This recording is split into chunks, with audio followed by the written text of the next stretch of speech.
The long goodbye. My calculated exit after discovering my girlfriend affair.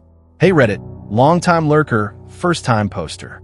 I've been reading stories on here for a while, and well, I never thought I'd have one of my own to share. I'm still trying to process it all.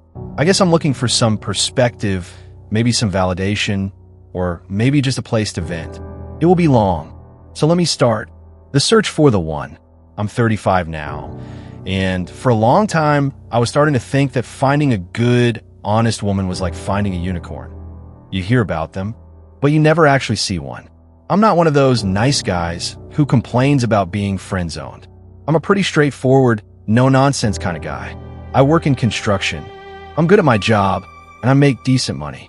But in my past relationships, I always felt like I was giving it my all, and it just wasn't enough. I was the guy who remembered anniversaries, brought flowers for no reason, really listened when they talked. I tried to be supportive and understanding. The whole deal. And it always seemed to end the same way, with me getting hurt. It got to the point where I started to believe that maybe all the good stuff, all the effort just didn't matter anymore. It felt like being a decent, caring person was a liability, not an asset. I was starting to get pretty cynical about the whole relationship thing. I genuinely thought good qualities were no longer valued. I honestly was not looking. Meeting Jessica. Then, about 5 years ago, I met Jessica. She was 33 at the time. It wasn't some dramatic meet cute or anything. We met through a mutual acquaintance at a casual get-together. It was very matter-of-fact, but I remember being drawn to her smile. It was genuine, not forced or fake. I ended up talking to her for a good chunk of the evening, got her number, and we started dating.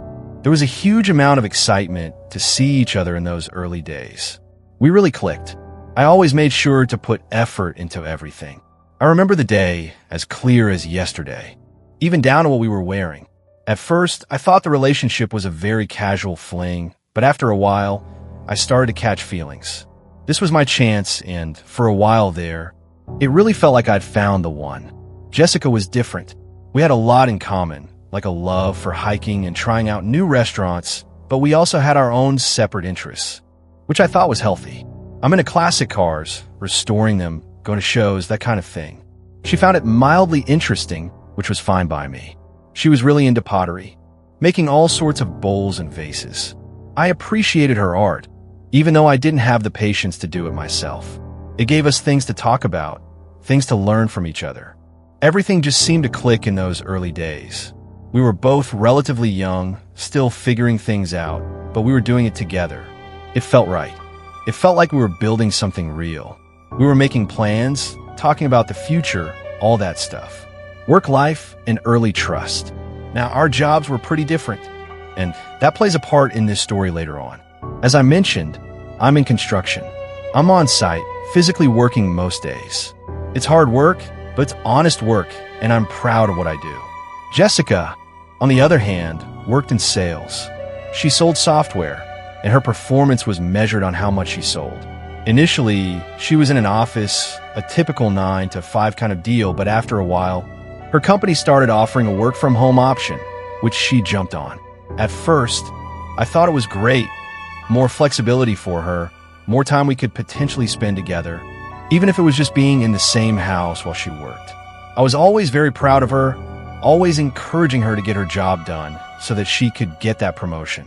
We were going places. I'm going to be honest here. I've always considered myself a good partner. I'm not bragging, but I try to be attentive, to provide, to protect, to be there for my partner in every way I can. That includes being emotionally supportive, being spontaneous, and yes, being good in the bedroom. I put in the effort with Jessica. I felt like I could really trust her.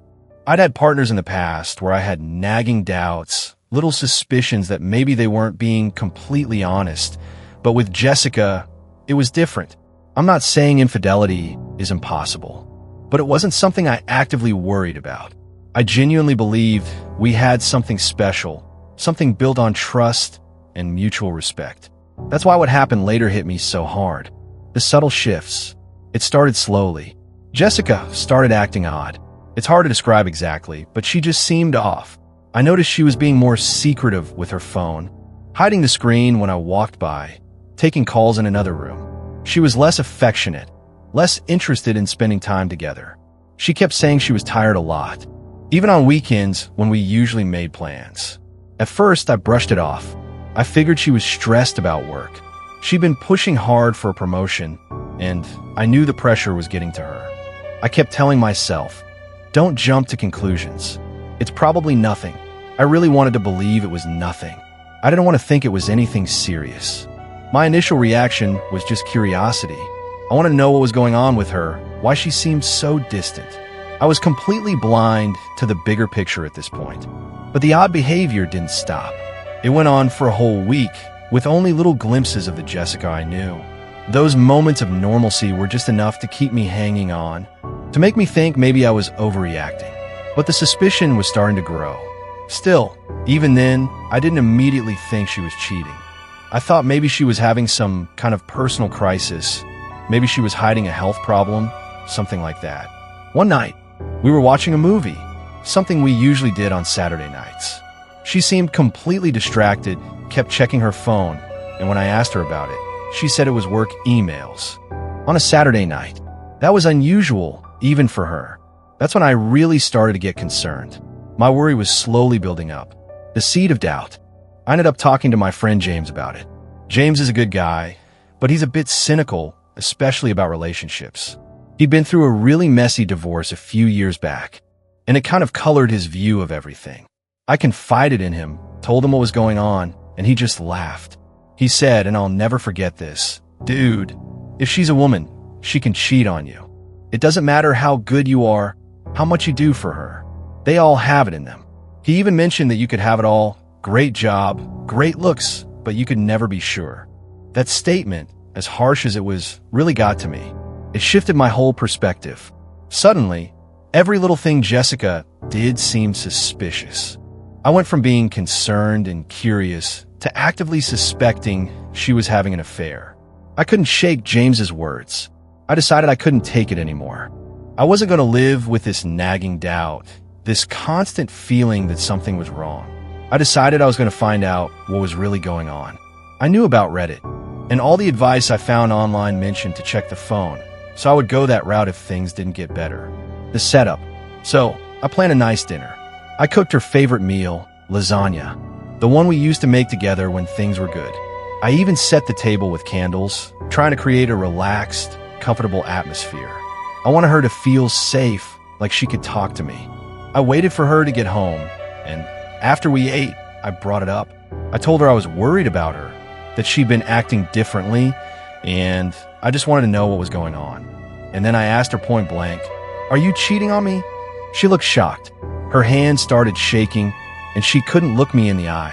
She stammered, struggled to find words. It was painful to watch, honestly. Finally, she denied it. She said she couldn't believe I would even ask her that she loved me, that we'd been together for 5 years. She got teary-eyed, almost hysterical. It was a whole performance. But here's the thing, I didn't believe her. Maybe it was James's words ringing in my ears. Maybe it was my own gut feeling, but something felt off. I expected her to be angry, outraged that I would accuse her of something like that, but she wasn't. She seemed more deflated, like she was just sad that I'd even thought it. And she was way too quick to accept my apology when I said I. The deception and the discovery. So, I did something I'm not proud of, but I felt like I had to do it. I pretended to believe her. I apologized again, told her I was just being paranoid, and we went to bed. But I couldn't sleep. This was a strategic move on my part. I knew that if I wanted to get to the bottom of things, I needed her to think I trusted her again. I needed her to let her guard down. I knew what I was going to do, but I had to wait for the right moment. It was going to be a long night. This was all building to what I knew I had to do. I was not going to have peace until I knew what was really going on. I thought to myself, if she thinks I am this stupid, she has another thing coming. The doubt was slowly eating at me. I waited until I was absolutely sure Jessica was asleep. It was around 3:17 a.m., according to my phone. I've been lying there staring at the ceiling for hours. My heart was pounding, and I felt sick to my stomach, but I knew I had to do it. I carefully slipped out of bed, grabbed her phone from the nightstand, and went into the bathroom. I opened her messages, and I started scrolling. I went to her gallery first and scrolled. Nothing. I went to her messages, and that's when I saw it. A contact named Harry's Plumbing. Now, why would Jessica be texting a plumber at all hours of the night? I knew immediately that it was a fake name, a cover. It was so obvious, so juvenile, it almost made me laugh. I clicked on the conversation, and my world kind of crumbled around me. The messages were from someone named Ethan, and they were graphic. Pet names, talk about how much they missed each other, dirty talk, and even some pictures that were almost nudes. Stuff like, "Can't stop thinking about your smile winking face" from Ethan, and Jessica replying, "You're making it hard to focus on work, you know." There was even a picture of Jessica in some new lingerie she'd bought with a message saying, "Wish you were here to take this off me." It was all there in black and white. They hadn't explicitly said they'd slept together yet, but the emotional intimacy, the suggestive messages, it was all there. It was an affair, plain and simple, and had been going on for at least 2 weeks, which lined up perfectly with when she started acting strangely. The aftermath. As I sat there on the bathroom floor reading those messages, I felt like I was going to have a panic attack. My heart was racing, I was hyperventilating, my hand was shaking so badly I could barely hold the phone. I wanted to scream, to smash something, to wake her up and confront her right then and there. I even had thoughts of finding this Ethan guy, and, well, I won't go into details, but they weren't pretty. I was heartbroken, devastated, furious, all at the same time. 5 years. 5 years I'd invested in this relationship, and it was all a lie. I kept thinking, how could she do this? Was any of it real? Did she ever really love me? It was like my whole reality had been shattered. I was relieved in a way that I'd found out relatively early, before we'd gotten married or had kids. But I was also incredibly angry at the way she'd done it. The childish codenames, the stupid emojis, the whole thing. I felt like my sanity was slipping away, like I was losing control. I knew I had to get out of there, had to get some air, had to figure out what to do next. I spent the next hour documenting everything. I took screenshots, notes, made sure I had it all recorded. After I had documented everything, I had to make a game plan. I sat down on the bathroom floor and began to think about everything. I wasn't sure how to proceed. I had so many thoughts in my head. I was so angry. I had many options in my head. The loud and public options: tell all our parents, post everything online for everyone to see, or distribute flyers at our workplace. And the quiet options: leave without saying anything, contact a lawyer, or just move out. Planning the exit. I knew I wanted her to feel the pain she had caused. I realized that I had a lot of leverage in this situation. I am very financially stable. I am in a union and have all the security that comes with that. Jessica, on the other hand, was struggling. Sales was not for her. She was barely making any money. I knew that I was the one making it easier for her to live in the expensive city we lived in. Without my income, she would struggle. This gave me some ideas. I knew one thing: I could get by just fine without her. So this is where I'm at Reddit. I'm a mess. I am hurt. I am angry. I'm trying to figure out my next move. I know I need to end things, but I'm not sure how. Update 1. It's been a few months since my last post, and a lot has happened. I know many of you were waiting for an update, and I apologize for the delay. I needed some time to get my head straight and to make sure I was making the right decisions. I wanted to make sure that this would be a clean split. The first few weeks after I found out about the affair were hell. I was cold and distant to Jessica. We were sleeping in separate rooms. I barely spoke to her, and when I did, it was short, clipped sentences. I couldn't even look at her without feeling a mixture of rage and disgust. I barely even ate anything. I just could not comprehend the actions she took. One thing I realized during this time, and something I want to share with all of you, is the importance of not rushing into marriage. I'm so glad Jessica and I weren't married. I dodged a bullet there. It just goes to show that you never really know someone, not completely, until you've lived with them for a long time, seen them at their best and their worst. I now had firsthand experience in this aspect. I decided to wait. Our lease was up in about 3 months, and it was in my name. I figured that would be the best time to make my move. It would give me time to plan, to get my ducks in a row, and to maximize the impact of my actions. I needed time to find a new apartment, something that fit my budget and was closer to work. I also needed to start gathering boxes and reach out to some friends for help with the move. It was a lot to do, but I had a plan. Oh, and one more thing. About a month after I checked her phone, Jessica and Ethan did sleep together. I found out later, and honestly, it just made things easier for me. It solidified my decision to leave. It removed any lingering doubt or temptation to try and work things out. It was the final nail in the coffin, so to speak. I've heard that cheaters often lose interest once the forbidden aspect of the affair is gone. I have a feeling that Jessica and Ethan's relationship won't last. It's just a fantasy built on lies and deception. But that's their problem, not mine. I was starting to get myself together, with the final plan ready to go. Executing the exit. Okay, so the final month of the lease rolled around, and it was go time. I've been planning this for months, and I was ready. I picked a day when I knew Jessica was supposed to be working late. She told me she had some big client dinner or something, which honestly, I didn't even care if it was true or not anymore. It just gave me the opportunity one needed. I'd already lied to my friends, the same ones who knew the whole story, including James, of course. They were more than willing to help. They'd been telling me for weeks that I deserved better, that I needed to move on, and that they were there for me no matter what. Good guys. I'm lucky to have them. Having them support me made me feel a lot better about my actions. We met up at the apartment early in the afternoon. I'd already packed up most of my stuff in boxes, labeling them clearly so I'd know what was what. We worked fast, efficiently. These guys were like a well-oiled machine.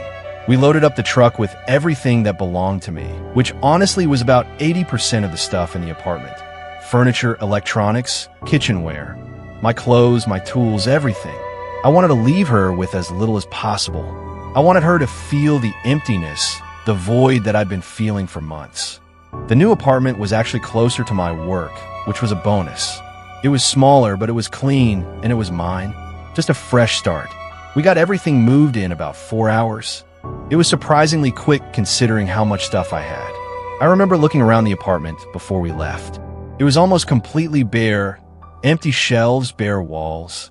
Just a few pieces of furniture that Jessica had brought into the relationship. It looked sad, and honestly it felt good. A strange mix of sadness and anger was building, knowing that I was actually doing this, but there was also a sense of liberation. I was finally free. Before I left, I did one last thing. I took a piece of paper and wrote a short, simple note. Goodbye. Have fun with Ethan. I debated for a while about what to write, if anything. I thought about writing a long, angry letter, pouring out all my hurt and frustration, but in the end, I decided less was more. This was the best message, short and to the point. I placed a note on the kitchen counter, right where she'd see it when she walked in. I know it's a bit cliche, but it felt right. I even considered saying something more snarky, but I decided against it. This was enough. My friends helped me unpack a few of the essentials at the new place, but I told them I could handle the rest. I needed some time alone to process everything, to get used to my new surroundings. I thanked them again for their help, and they left. I was so grateful to have them. Then came the hard part, the ghosting. As soon as Jessica got home and found the note, my phone started blowing up, calls, texts, messages on every social media platform you can imagine. She was panicking, obviously. She went from angry accusations to tearful pleas for forgiveness, all in the span of a few hours. She even tried to contact me through mutual friends, begging them to intervene. But I didn't respond. Not once. I ignored every call, every message, every attempt to contact me. This was the core of my revenge, if you can even call it that, complete and utter silence. I wanted her to feel the same confusion, the same uncertainty, the same helplessness that I'd felt when I discovered her affair. It's been 3 weeks since I moved out, and I haven't spoken a single word to her. I'm actually enjoying imagining her panic. I'm sure she is freaking out. Update 2. A few days after I moved out, I got a call from the landlord. He was obviously confused, wondering what was going on. Jessica must have told him some story, but he wanted to hear my side of it. He contacted me on my cell. I told him the truth. I explained everything about the affair, about Ethan, about how I'd moved out because I couldn't live with a cheater. I told him I wouldn't be renewing the lease, obviously.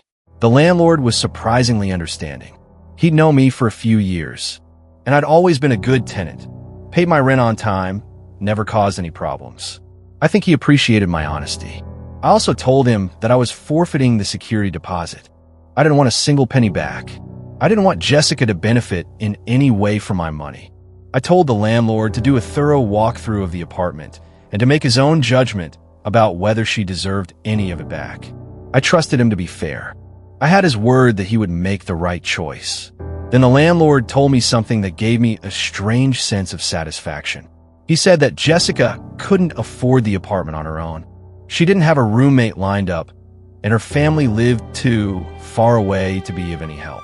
She was facing eviction, and she was scrambling to find a new place to live. It was a direct consequence of her actions, of her betrayal, and I'm not going to lie, it felt good to know that. I know some people might think I'm being cruel, that I should feel sorry for Jessica, but honestly, I don't. I gave her everything I had. I was a good partner. I was faithful. I was supportive, and she threw it all away for some cheap thrill. She made her choices, and now she has to live with the consequences. It's not about the money or the apartment or even the stuff I took. It's about the principle of the thing. It's about the pain she caused me, the disrespect she showed me. It's about the fact that you can't just treat people like garbage and expect to get away with it. You can't have the best of both worlds. You can't have a loving, committed partner and a secret affair on the side.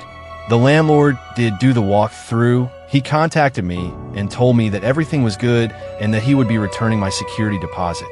I was glad, and he told me he served the eviction notice to Jessica. He was very happy with how I handled everything. I thanked him again and told him I was happy to finally be moving on. Also, people told me to block her and move on, so that's exactly what I did. Update 3. It has been a month since the update, and Jessica has tried again to reach me after I blocked her. She had called me on a block number. It went straight to voicemail. I checked it, and I Insta. Until I knew it was her, I called the number back. Jessica answered, and she immediately broke down. She was crying, apologizing profusely, saying she had nowhere to go. Her voice was hoarse like she'd been cry-eyed. For days, she sounded exhausted, defeated. It was obvious. She realized she couldn't deny the affair any longer. The jig was up. She kept repeating, "I'm sorry. I'm so sorry." Over and over again, she tried to offer explanations, excuses, but they were weak, unconvincing. "It just happened," she said. "I didn't mean for it to. I was confused. It was pathetic, really, yes." He even tried to appeal to my past feelings, reminding me of all the good times we'd shared. "Don't you still care about me at all?" she asked, her voice cracking. She was desperate, grasping at straws try. Anything to get me to change my mind. She started to express how uncertain she was about her future. She did not know what she was going to do and stated she had nowhere to go. I listened to her plea, for a few moments. I wanted her to feel the weight of her actions, the full impact of what she'd done. Then I let out a short, humorless laugh. It was a sharp, dismissive sound, the kind of laugh that conveys disbelief and contempt, you know? "Jessica," I said, "it's funny. You spent weeks, maybe months, sneaking around, lying to my face. And now you expect me to feel sorry for you." I paused again, letting my words sink in. "You made your choices. You destroyed what we had, and now you're reaping the consequences." I delivered the final, decisive blow. "You have Ethan," I said, my voice flat and emotionless. Go live with him." And then I hung up. I didn't give her a chance to respond, to argue, to plead. I just ended the call abruptly, mid-sentence if she even tried. There was no going back. Right after I hung up, I went through all my social media accounts, Facebook, Instagram, everything, and blocked her there too. I erased her digital pre-sentence from my life as thoroughly as I'd erased her physical presence from my apartment. I even considered deleting old photos and messages, but I decided to keep them for now as a reminder of what I'd been through and what I'd overcome. I sat back, and a strange calm washed over me. I didn't feel a rush of elation or a surge of triumph, just a quiet, steady sense of closure. It was like a weight had been lifted, a burden I'd been carrying for months finally released. I started thinking to myself, justifying my actions, not to anyone else, but to myself. I don't know where she'll go, I thought, and honestly, I don't care. She made her bed, she can lie in it. I strengthened my belief that she deserved whatever hardship came her way. I didn't see it as an act of revenge, but as a natural consequence of her choices. She had betrayed me, lied to me, and destroyed our relationship. She had to face the reality of that, without me to cushion the blow. I knew the pain I'd gone through, the sleepless nights, the constant anxiety, the feeling of being utterly worthless. I wouldn't wish that on anyone, but I also wouldn't shield Jessica from the consequences of her actions. If she ends up on the streets, she deserves it. That was my final thought on the matter, a testament to my complete lack of empathy for her. I try to maintain the author's voice while cleaning up the grammar and adding formatting for online readability.